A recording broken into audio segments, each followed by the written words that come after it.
Hallo, willkommen in Cambridge. Ich bin Fabio De Masi, Abgeordneter im Europäischen Parlament und werde heute für die Linke Ha-Joon Chang treffen.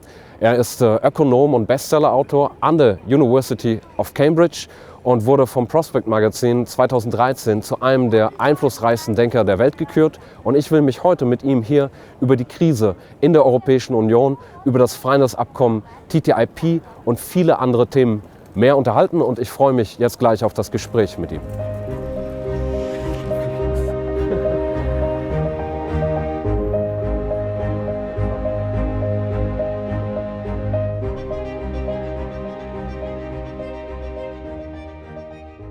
Once again, currency union works that if it's between countries at similar levels of development, similar economic structure, similar types of institutions.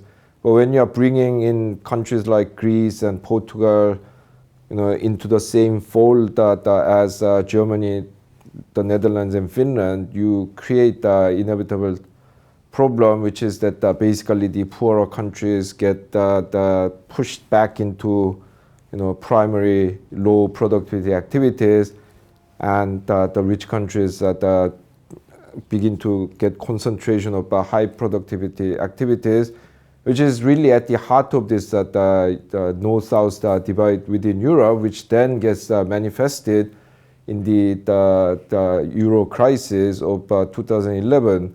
The crisis happened, you should have dealt with this in a different way, because the trouble is that when the Eurozone crisis happened, that the weaker countries just could not resolve this problem by devaluing their currencies, because they don't have their own currencies. This is a classic way of countries getting out of economic recession. You devalue your currency, you increase export, you pull yourself out of the economic recession.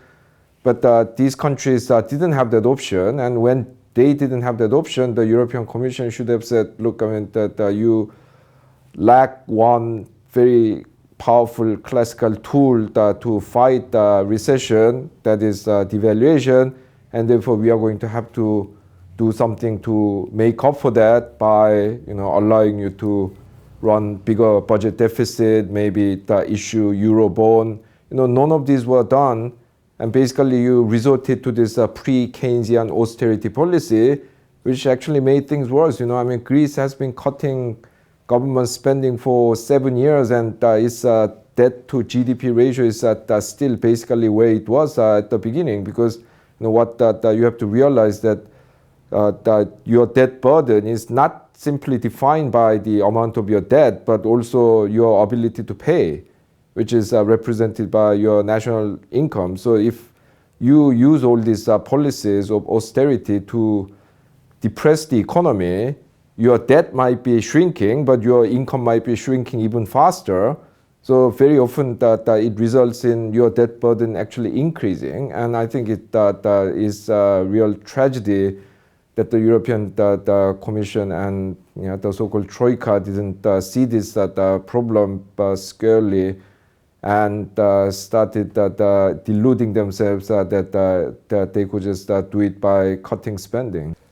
Ha-Joon, it was a pleasure to talk to you. Hope to see you soon again. Well, thank you for having me.